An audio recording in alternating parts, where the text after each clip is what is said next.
감사합니다. 어서 오세요.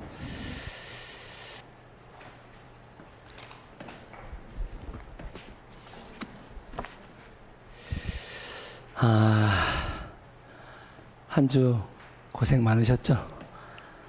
이 날씨가 참 해마다 우리가 경험해 보지 못한 정말 희한한 날씨를 우리가 경험하는 것 같습니다. 빨리 끝나면 좋겠는데, 그렇죠?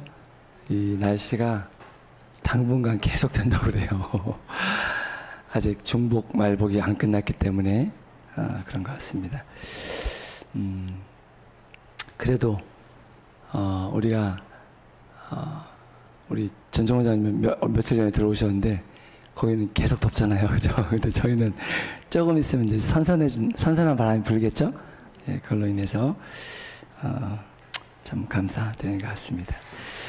오늘은 제가 7월 한 달 동안 이제 사도행적을 이제 살펴보면서 사도 바울이 선교 여행하는 장면들 속에서 여러분들이 너무나 잘 아시는 것처럼 고난을 알면서도 또 죽을 걸 알면서도 그가 뒤로 후퇴하지 않고 이렇게 전진하는 모습들을 보면서 어떤 고난도 견딜 수 있는 힘을 주시는 하나님에 대한 제목으로 제가 받은 은혜를 잠시 나누겠습니다. 고린도후서 4장 7절로 10절에 있는 말씀을 먼저 찾아 읽어드리겠습니다. 고린도후서 4장 7절로 10절입니다. 우리가 이 보배를 질그릇에 가졌으니 이는 능력의 심이 큰 것이 하나님께 있고 우리에게 있지 아니함을 알게 하려 함이라. 우리가 사방으로 우겨쌈을 당하여도 쌓이지 아니하며 답답한 일을 당하여도 낙심하지 아니하며 핍박을 받아도 버린 바 되지 아니하며 거꾸로 트림을 당하여도 망하지 아니하고 우리가 항상 예수 죽인 것을 몸에 짊어짐은 예수의 생명도 우리 몸에 나타나게 하려 합니다.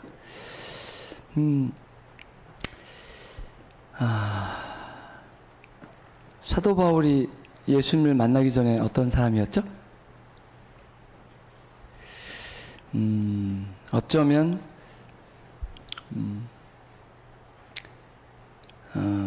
명예와 권세, 인기, 정말 세상에서 갖기를 원하는 모든 것을 누리고 갖고 싶어 했던 그 명예욕이 상당히 강한 사람이었습니다. 그래서 열심히 예수당이라고 하죠. 예수를 믿는 그리스도인들 잡아서 옥에 가두고 못살게 굴고 때로는 잡아 죽이는 그런 일들을 앞장서서 했던 사람이었습니다.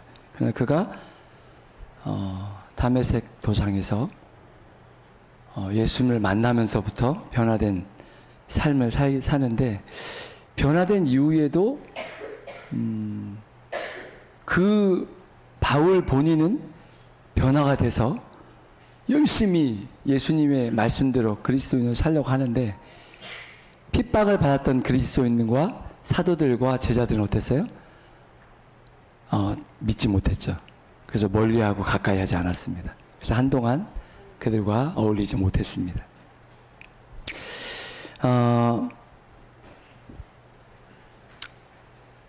오늘 저는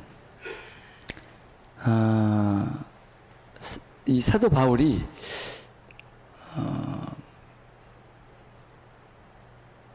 결국은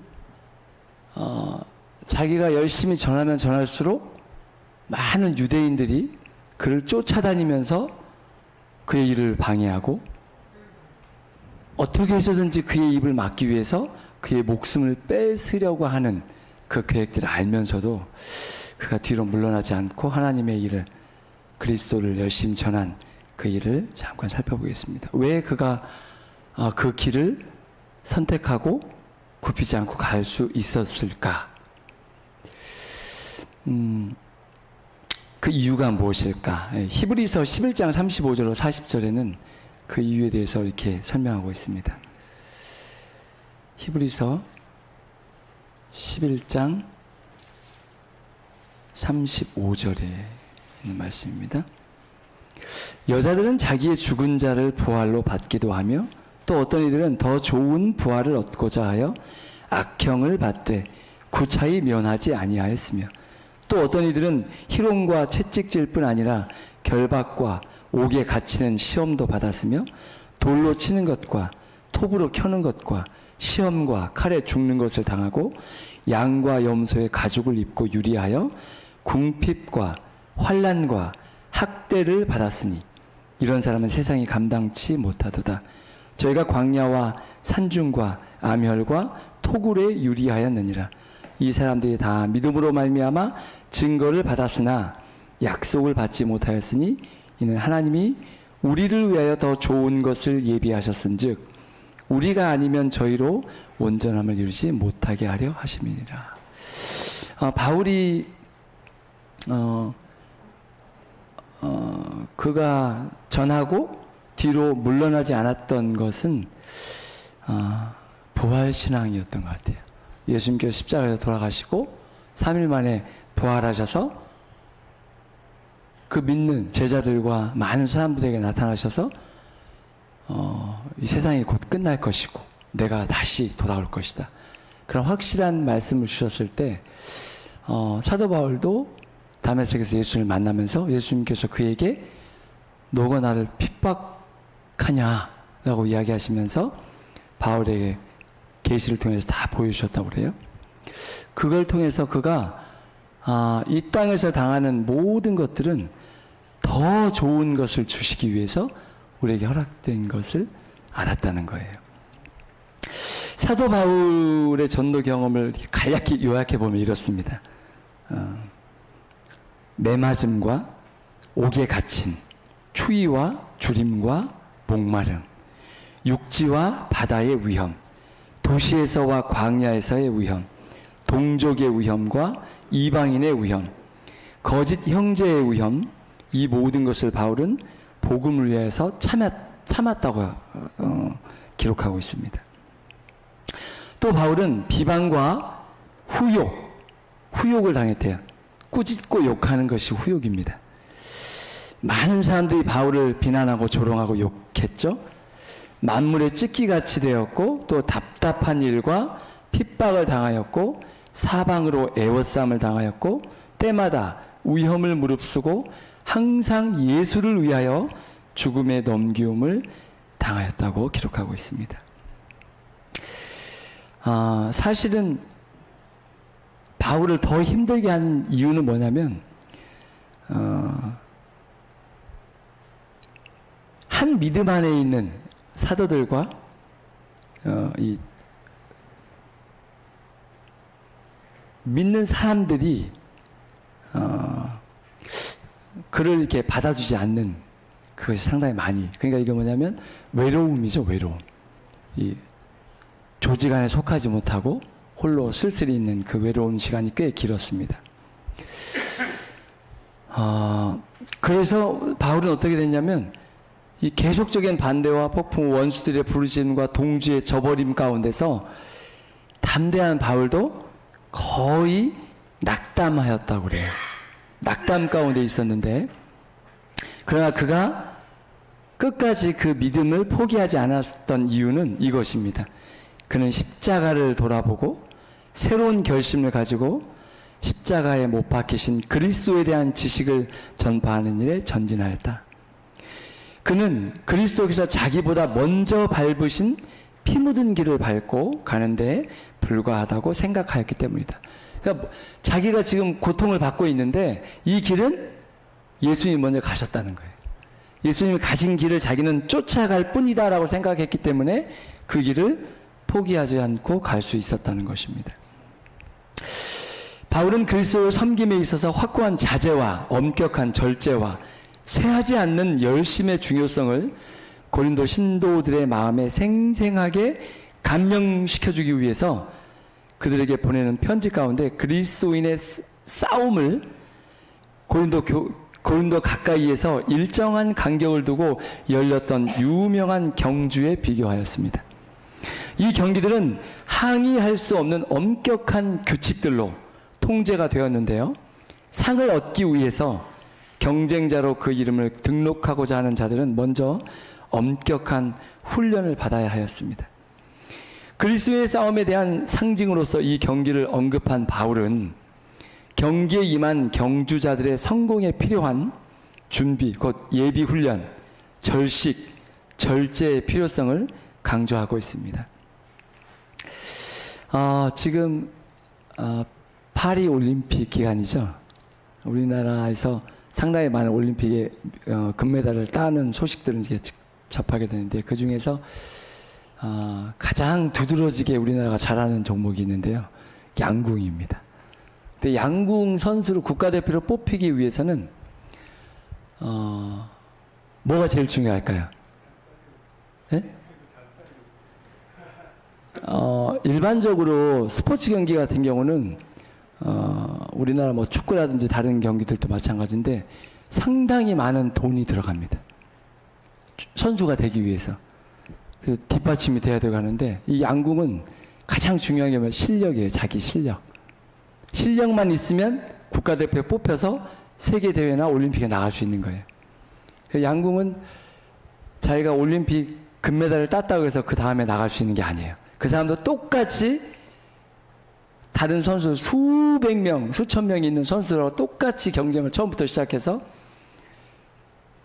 뽑힐 때까지 계속 이렇게 1년에 3차례 경기를 하고 3번 걸친 사람들이 또 10명씩 각각 뽑혀가지고 거기에서 또 3명씩 뽑아요. 그러니까 올림픽에는 3명씩 나가고 세계대회와 뭐 다른 아시안게임이나 이런 대회에는 4명씩 뽑혀서 나가는데, 그걸 딱 보면서 얼마나 많은 화를 쏠까 저 사람들이 한 해에. 뭐 우리가 셀 수도 없을 만큼 화를 많이 쏜다고 그래요. 그래서 바울이 이야기하는 것은 그리스도인들도 엄격한 훈련과 절제와 절식이라는 것을 거쳐야 된다는 거예요. 특별히 우리 재림교인들은 먹는 거에 상당히 많은 관심도 있고 또 신경을 쓰고 있죠. 지금 우리는 선발전을 치르고 하나님의 남은 백성들로서 큰 경기장에서 날마다 경기를 치르고 있습니다. 여러분들이 한 주를 살면서 오늘 내가 승리했다고 해서 내일도 승리하나요? 그렇지 않습니다. 우리가 승리하기 위해서는 끊임없는 자기와의 싸움, 눈에 보이지 않는 마귀가 우리를 넘어뜨리려고 끊임없이 우리에게 다가오는데요.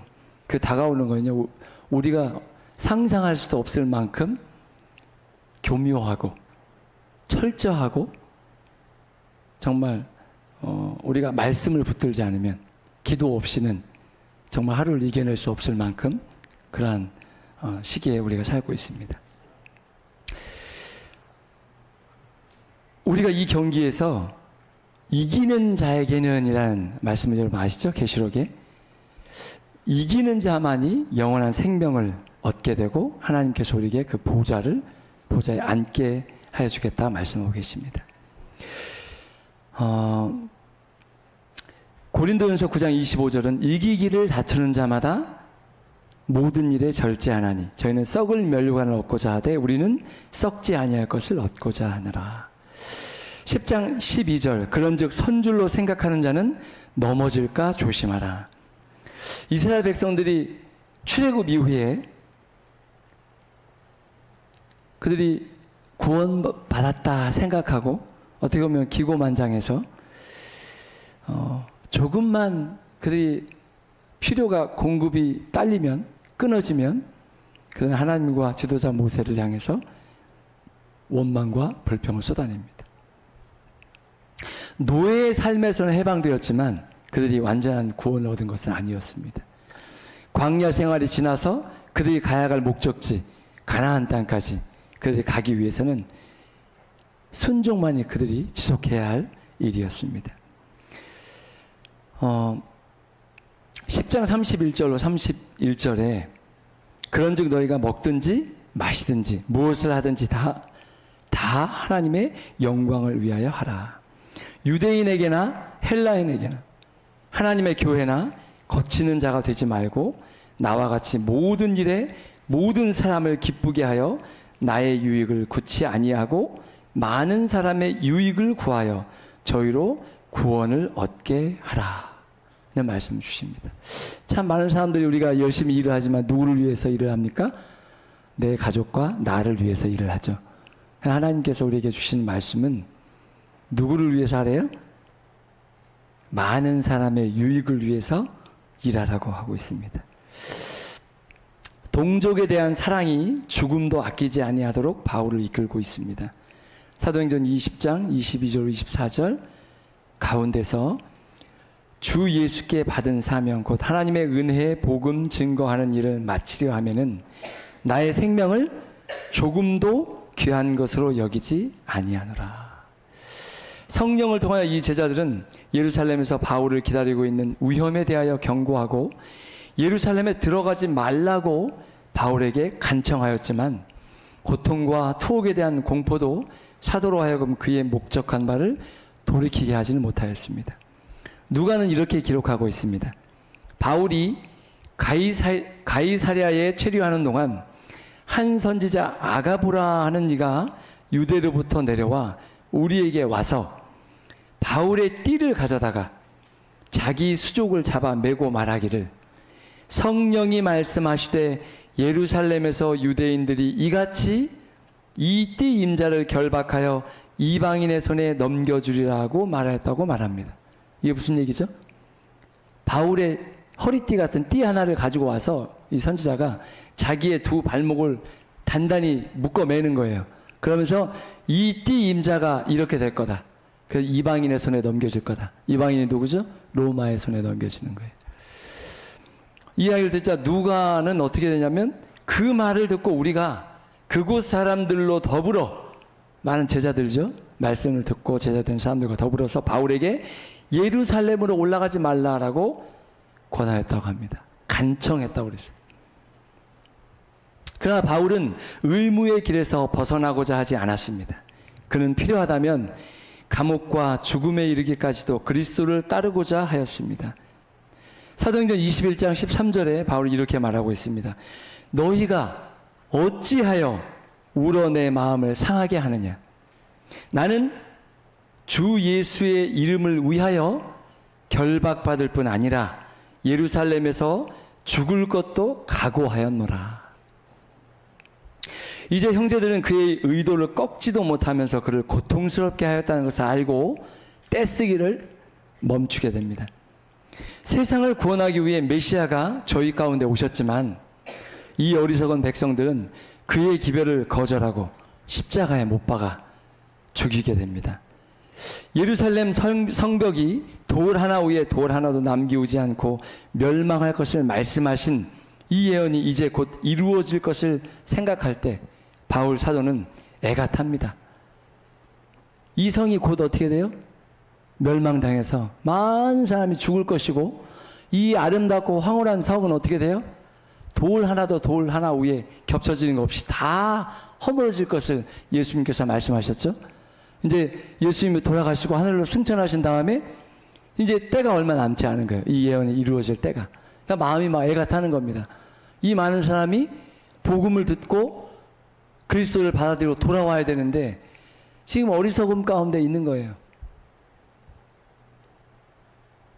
바울은 기만을 당한 그의 동포들에 대하여 가장 깊은 동정을 느꼈다고 합니다. 우리가 영혼을 대할 때 사도 바울이 가졌던 이 간절함과 애타는 마음이 우리에게 있어야 될 것 같습니다. 그러나 낙담 중에도 사도는 자포자기하지 아니하였다. 그는 자신의 마음에 말씀하셨던 그 음성이 또한 그의 동포들의 마음에도 말씀하실 것이며 그의 동료 제자들이 사랑하고 섬긴 주님께서 머지않아 복음 사업에 있어서 그들의 마음을 자신의 마음과 연합시키실 것임을 믿었다라고 기록하고 있습니다. 자기 힘을 의지하지 않고 단순하게 하나님을 늘 의지하며 일하는 겸손한 일꾼들은 구주의 즐거움에 참여할 것이다. 그들의 끈기 있는 기도가 영혼들을 십자가로 이끈다. 그들의 희생적인 노력에 협력하여 그리스도께서 마음을 감동시키시고 영혼의 회심에 기적을 일으키실 것이다. 원수들의 고소로 감옥에 갇힌 바울은 이제 그의 원수들이 자기를 죽이는 일을 성취하기까지는 쉬지 않으리라는 것을 알게 됩니다. 오랜 봉사의 기간 내내 구주께 대한 바울의 충성심이 흔들린 적은 결코 없었습니다. 그는 어디 있든지 얼굴을 찌푸린 바리새인 앞에서나 로마 관원들 앞에서나 루스트라에서 경노한 폭도들 앞에서나 마게도니아 토옥에서 죄를 깨달은 죄인들 앞에서나 파손된 배 위에서나 그는 그가 옹호하고 있는 사업을 결코 부끄러워하지 않았습니다. 그의 그리스도인 생애의 한 큰 목적은 한때 자기가 그분의 성호를 멸시하였던 그리스도를 섬기는 것이었습니다. 그리고 어떠한 반대나 핍박도 그를 이 목적에서 떠나게 할 수 없었습니다. 노력으로 굳세게 되고 희생으로 순결하게 된 그의 신앙은 그를 붙들어주고 그에게 힘을 북돋아 주었습니다. 바울이 복음을 전하고 하나님의 말씀대로 살기 위해서 그가 했던 것은 열렬한 열성과 끈기 있는 노력이었다고 그래요. 우리가 하나님의 말씀대로 살려면 이 노력이 필요합니다. 결심하고 작심삼일 끝나는 것이 아니고 작심삼일 됐다가 어떻게 돼요? 다시 또 결심하는 거예요. 계속 결심해서 이 사도 바울이 경험했던 것처럼 우리의 경험에도 이 힘이 이게 떨어지지 않게 하기 위해서는 반복인 것 같아요. 말씀을 열고 말씀을 깨달았으면 그 말씀대로 어떻게 내가 말씀대로 살려고 순종하려고 하면 거기에 힘을 주고 함께 하시는 성령께서 우리에게 힘을 주시고 함께 동행하신다는 사실에 대해서 우리가 우리 생애 가운데 그 경험을 더 많이 하시는 저와 여러분 됐으면 좋겠습니다. 이제 사형을 선고받은 바울은 죽는 것을 두려워하지 않았습니다. 형장으로 끌려가는 순간까지도 그의 담대함과 평온한 모습은 형을 집행하는 자들에게까지 전해져서 사도가 죽은 후에 개종하여 죽음으로 그의 신앙을 지킨 이들까지 있었습니다. 사도는 불확실성이나 두려움으로서가 아니요 즐거운 희망과 사모하는 기대감으로 위대한 내세를 바라보고 있었다. 그는 순교의 장소에 설 때에 형을 집행하는 자의 검이나 곧 그의 피를 받을 땅을 보지 아니하고 그 여름날에 조용하고 푸른 하늘을 통하여 영원하신 하나님의 보좌를 바라보았다. 그러니까 보통 이 감옥에 갇힌 사람들이 어떻죠? 많은 이 죄인들이 뭐라고 해요? 나는 죄 지은 거 없다고, 나 잘못한 거 없다고. 그런 얘기 많이 하죠. 그래서 이 사형 집행을 언도받고 사형장에 끌려가는 사람들 대부분 어때요? 얼굴이 어떨까요? 하얗게 질린다고 그래요. 죽음을 앞둔 사람 대부분. 그리고 막 그냥 가기 싫어가지고 막 이렇게 막 뒤로 막 뻗탱기고 그 감옥 자기 있는 그분에서 안 나가려고 뻗탱기고 막 그러는데 이 사도 바울은 사형을 언도를 받고 그가 형장에 끌려가는 동안 그의 얼굴에는 이 말씀에 그렇더라고요.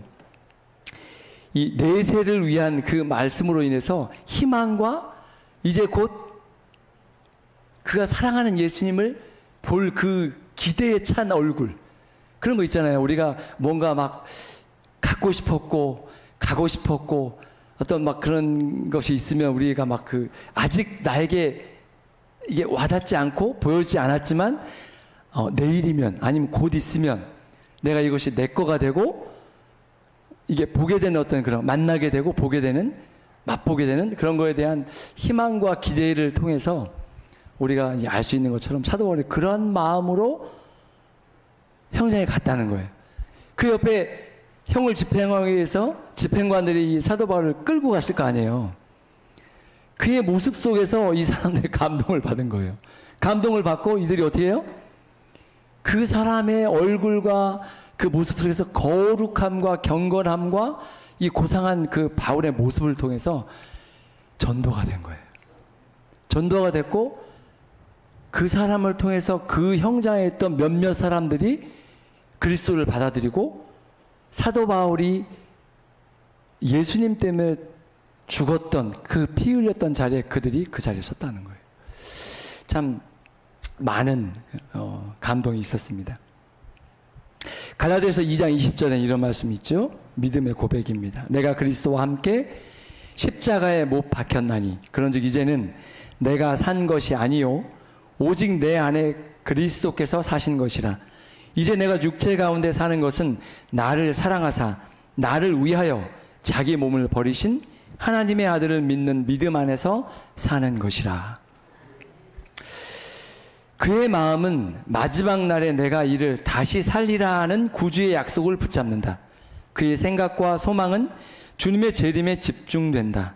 순교자의 최후의 생각은 그 큰 부활의 날에 그의 첫 생각이 그러한 것처럼 하늘의 기쁨으로 그를 영접하실 생명의 시효자를 만나는 것이었다. 디모데서 4장 6절로 8절에 있는 말씀입니다. 관제와 같이 벌써 내가 부음이 되고 나의 떠날 기약이 가까웠도다. 내가 선한 싸움을 싸우고 나의 달려갈 길을 마치고 믿음을 지켰으니 이제 후로는 나를 위하여 의의 면류관이 예비되었으므로 주 곧 의로우신 재판장이 그날에 내게 주실 것이니 내게만 아니라 주의 나타나심을 사모하는 모든 자에게니라. 이 승리에 찬 기쁨의 메아리가 우리 모두의 간증이 되었으면 좋겠습니다. 부활하신 그리스도, 그 부활 신앙으로 자기 생명도 돌아보지 아니하고 동족들과 이방 민족들에게 십자가의 도를 전하다가 죽음을 맞은 바울처럼 하나님의 사랑과 이웃과 형제 사랑을 날마다 실현하시는 저와 우리 성도님 됐으면 좋겠습니다. 사도행적을 이제 읽으면서 제가 사도행적을 이게 58장까지 좀 길어요. 다 못 읽었어요. 7월 한 달 동안. 못 읽은 이유는 읽다 보니까 평상시에 시간이 없을 때는 이 오디오로 듣거든요. 오디오로 들으면은 제가 이렇게 한 글자 한 글자 읽는 것보다 더 이렇게 잘 들어오고 하긴 해요. 그런데 듣고 눈으로 보고 있는 것도 다르더라고요. 그래서 들었던 거는 또 시간 되는 대로 또 읽었어요. 그러다 보니까 한 이 책을 다 맞출 수 없더라고요. 그래서 그렇게 하고 있었는데 이 사도행적을 쭉 읽으면서 마지막 부분이 너무 좋은 거예요. 왜 좋은 거냐면 읽다 보니까 이제 사도 바울이 전도여행을 시작하면서 고린도 교회, 에베소 교회 뭐 여러 교회들을 방문하면서 그가 이제 당하는 여러 이제 환난과 고난들도 있었지만 그가 이 마지막에 이 사도 바울을 보면 상당히 어둡습니다. 그 토옥이라고 그랬는데 흙으로 만든 감옥 속에도 갇혀 있고요. 아주 깜깜한 빛이 하나도 들어오지 않는 감옥 속에도 갇혀 있고요. 그러나 여러 시간 동안, 여러 날 동안, 여러 해 동안 그가 그 감옥 속에 있으면서 사실 굉장히 감옥 속에 누가 찾아오는 사람도 없고 혼자서 그것도 이제 자유로운 몸도 아니에요. 감옥 속에 있으면서 착고에 차여 있는 그 상황에서도 사도 바울이 한 번도 그 마음 가운데 낙심치 않고 항상 하나님을 찬미하고 기뻐할 수 있는 그런 조건들을 쭉 보면서 예수님의 걸어가신 길을 바라봤던 사도 바울이 자기가 가는 길은 아무것도 아니라고 생각했던 것 같아요. 내가 가는 길은 예수님께서 가신 거에 비하면 세상 죄를 지고 가신 하나님의 어린 양을 바라보면서 그가 당하고 있는 이 고통이 잠깐 오면 오실 이가 오시리니 그 희망을 가지고 살아가면 우리가 살고 있는 세상도 아마 못지않게 사실 많이 어렵고 힘들죠. 또 부담스럽고 때로는 우리가 살아가는 하루하루가. 그러나 그럴 때마다 바울이 우리에게 남겨준 이 귀한 간증들이 우리 개인의 간증들이 되어서 우리가 낙심될 때 있잖아요. 그렇죠? 힘들고 어려울 때마다 이 말씀들 이 성경의 약속된 말씀들을 읽으시면서 야, 이 간증 너무너무 좋은 것 같아요. 내가 누구를 위해서 혼자 가는 길이 아니라 그리스도와 함께 가는, 이제 내가 사는 게 아니고 내 안에 예수님이 사시는,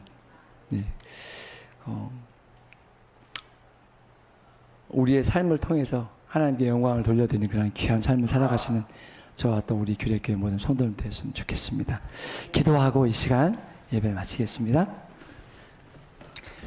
하늘에 계신 우리 아버지 하나님, 무덥고 참 우리를 힘들게 하는 날씨지만 주님의 은혜 가운데 한 주일을 또 저희들 지켜주시고 이렇게 귀한 안식일 주님의 전을 찾을 수 있도록 인도해 주셔서 감사합니다.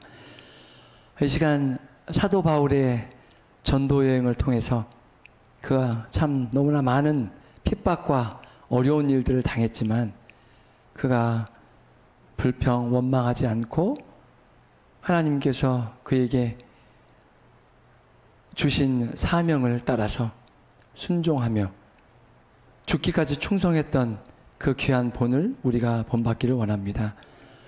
잠깐 후면 오시리가 오시리니, 우리가 주님께서 우리에게 허락하신, 이기는 자에게 허락하신 놀라운 축복을 교회의 모든 성도님들 다 누릴 수 있도록 축복해 주시고, 힘들고 어려울 때마다 이 귀한 약속의 말씀들을 의지하여 잘 이겨낼 수 있도록 도와주시고, 주님 이 땅에 다시 오시는 그날까지 우리가 좌로나 우로나 치우치지 아니하며 오직 땅의 것을 바라보지 않고 생각하지 않고 위의 것을 바라보며 소망 중에 기뻐하는 저희들 될 수 있도록 도와주시옵소서. 사랑이 많으신 예수님의 이름으로 기도합니다. 아멘.